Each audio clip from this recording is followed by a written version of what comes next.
friends, welcome to ProTalent and I'm Nitin Parmar. My dear students, today we are going to discuss about suo motu cognizance of Indian judiciary.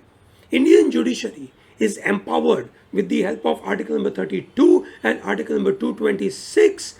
That is 226 is pertaining to High Court and 32 pertains to Supreme Court, and that empowerment brings the suo motu power in the hand of, you can say, Indian judiciary.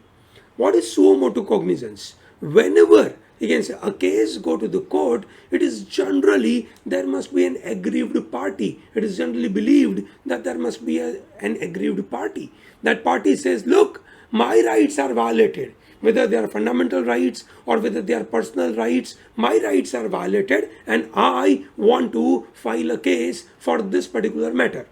While in suo motu, the court, you can say, looks at the newspaper article. The court looks at a letter sent to the court. The court looks at the WhatsApp video, okay, or any such kind of matter where court believes that a particular issue refers to, you can say, public justice at large, and thereby we have to take care of this particular matter and take case on their own. There is no party, okay. So, dear students, let's understand. Court is a mediator, court is a judge, there has to be two parties. But in suo motu, there are no two parties. Okay, one party is invisible. Which is that party? Which is called public. Okay, they are suffering. Okay, which is the other party who is doing wrong. For example, let's say government is not taking care of pollution control. Then public are suffering, but nobody is coming out and filing cases. Okay, while in the cases of, you can say, this corona pandemic, when migrant workers were moving from one place to other and their lockdown was going on, the government was becoming very strict, but they were suffering. Who will take care of them? Will they have enough, you can say, money, enough ability to fight a lot of cases against government? No. Then who will take care of it? Okay, then here comes the judiciary's power of suo motu. Okay, so let's talk about few cases. One of the very famous case, when Jharkhand judge was going on a morning walk, he was hit by a vehicle. It was termed initially as a kind of accident, but court took suo motu with respect to safeguarding a court as well as safeguarding judges outside, you can say, they are, you can say, courtroom. Now that is very important. If court cannot take this action of protecting their own people, protecting their own judges, then there will be definitely a lot of problem with respect to, you can say, coming down to a right justice.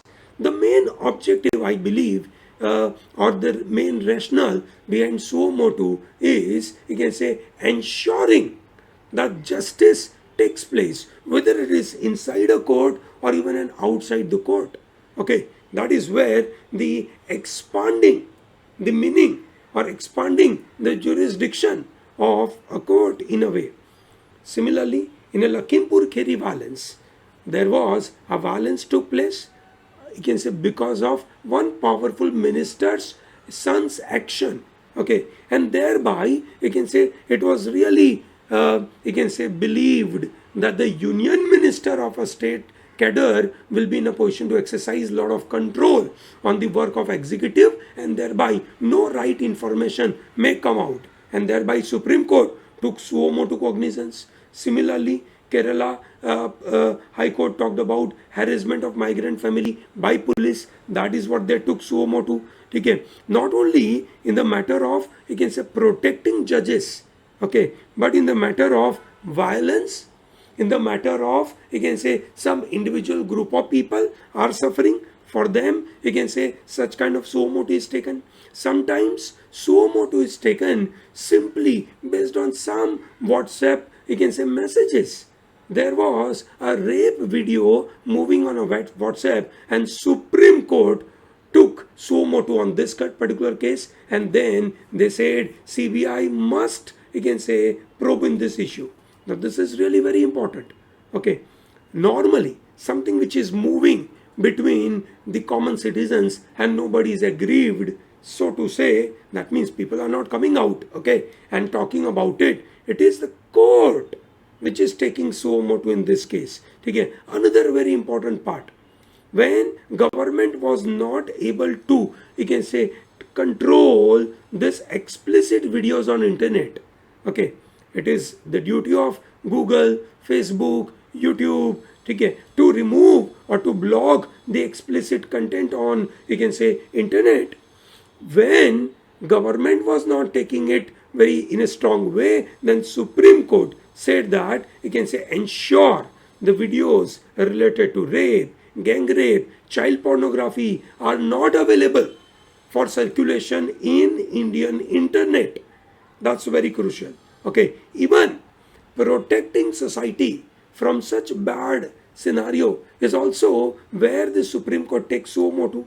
Another example, okay, where it is all about, you can say, executives work, administrative activities where huge corruption was taking place. Okay, one newspaper article came about this medical corruption in Punjab Medical Council.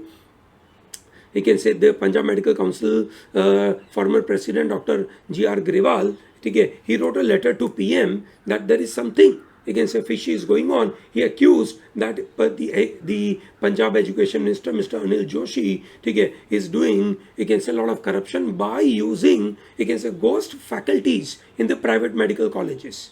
Okay. Now, based on this one letter, which, you can say, President of Medical Council wrote to PM, turned out to be a petition in the court, okay, and that allowed a suo motu cognizance of it. Okay, another stuff, okay, when environmental issues are coming here, when rivers are contaminated, government is not doing anything, people have right to, you can say, have, you can say, safe drinking water, and these rivers are polluted. Who will take care of that?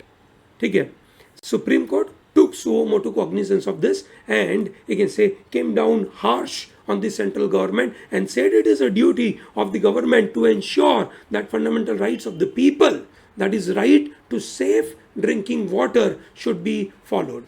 So by this now, you must be aware, or you must have been, you can say, understanding the entire matter of suo motu, in what kind of suo motu scenario the court is coming. Okay, so what is suo motu cognizance? It's a Latin term. It means an action taken by government agency or a court or other central authority on their own apprehension. Remember, we are talking about suo motu cognizance in Indian judiciary, but suo motu cognizance is a broader term. Okay, many times the executives take suo motu cognizance. Okay, police take suo motu cognizance. When police is going, there is some, you can say, problem is happening, there is a fight happening, police goes and stops it. It's a suo motu of, you can say, police. Okay, which is very crucial. Okay, but here we are not diverting from our discussion. We are ensuring that we are looking at suo motu in judiciary. A court takes suo motu cognizance of a legal matter when it receives information about violation of rights or breach of duty. Now, how do they get this information? Someone comes to the court and tells that no, they get it through media, or they get it through some third party, or the court, the judges are reading on their own in the newspaper or internet, and they get to know about it. As I mentioned, Article number 32 empowers Supreme Court, and Article number 226 empowers, you can say, High Court for, you can say, filing PIL in the interest of public, and thereby it is many times taken as suo motu, and it is initiating legal action against a party on the basis of, you can say, such kind of media report, such kind of third party's notification. This is very important.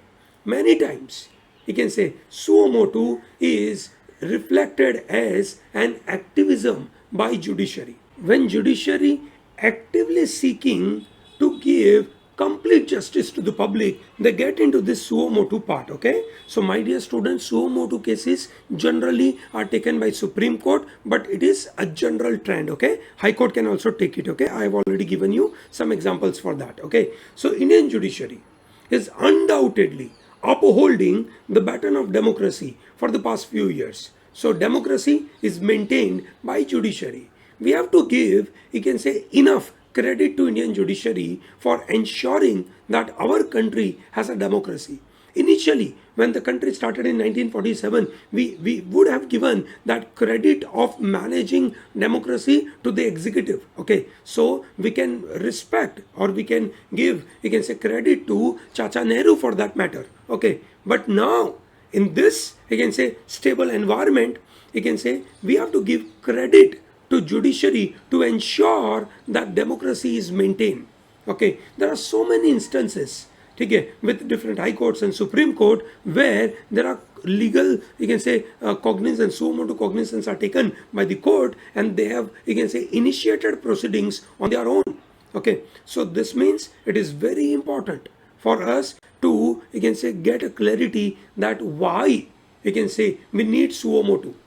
Suo motu cognizance has some rationale in, you can say, many perspective. Okay, one of the rationale we have is, you can say, justice has to be delivered to everyone.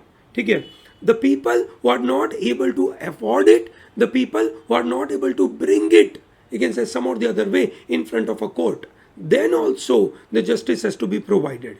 So in what cases the court can provide such kind of suo motu cognizance? One, contempt of court, to reopen the old cases, order a probe in the new cases. Okay, so many examples are there.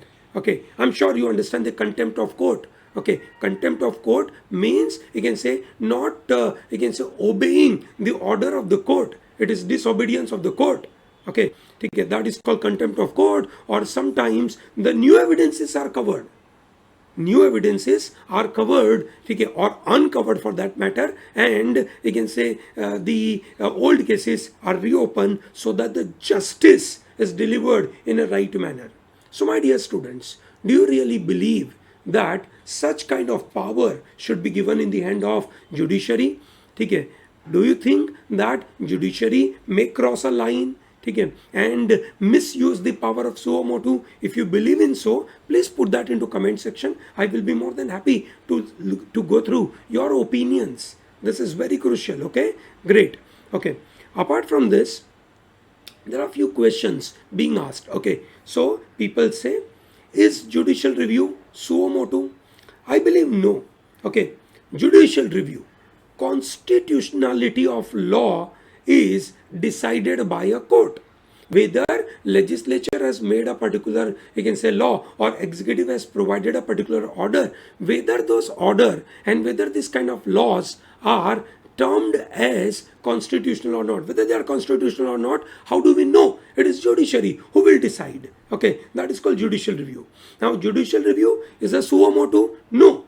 Judicial review is referring to only one specific part, saying that a particular law is, you can say, constitutionally valid or not. While suo motu is, you can say, helping public at large. It is a legal case. It is not just correcting a law. Okay, it is not just correcting a law. Remember that. Okay, so that's a difference. Okay, here judicial review has only one thing: deciding constitutionality of a particular legislature. Okay, suo motu is not about constitutionality of a particular law. Suo motu is all about giving justice, whatever is the ideal of justice we have in our mind. Okay, judicial review is the power of the court to determine this constitutionality. That is what we have already understood. What is the suo motu as per Indian law? We understood that suo motu is coming from the benefit of public at large. Okay, so the idea here is coming from epistolary jurisdiction. What is the meaning of epistolary jurisdiction? Epistolary jurisdiction means, you can say, the jurisdiction is derived out of even a simple letter. Okay, epistolary jurisdiction is decided purely based on a simple letter. On a piece of white paper, someone has written something, or some video is moving, or some newspaper article is coming, or some, you can say, independent journalist has written something, and that is, you can say, provided as the basis.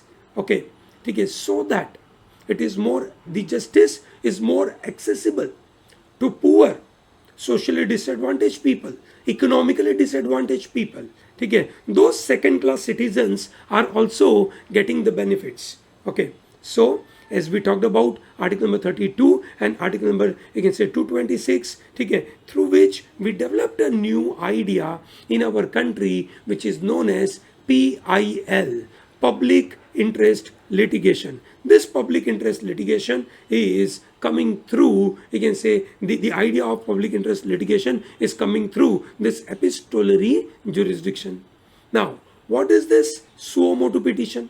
ठीक है, so it is the judicial power of the court itself. ठीक है, when they see it's a blatant violation of law and to ensure there is a public order to be maintained and to prevent gross violation of laws, ठीक है, and there is, you can say, injustice is happening, they come out with this particular stuff. Okay, so what happens, as I mentioned, there are few parties in the court. Generally there are two parties, 1 and 2, and then there is a judge. In this petition, the second party, which is public, is invisible.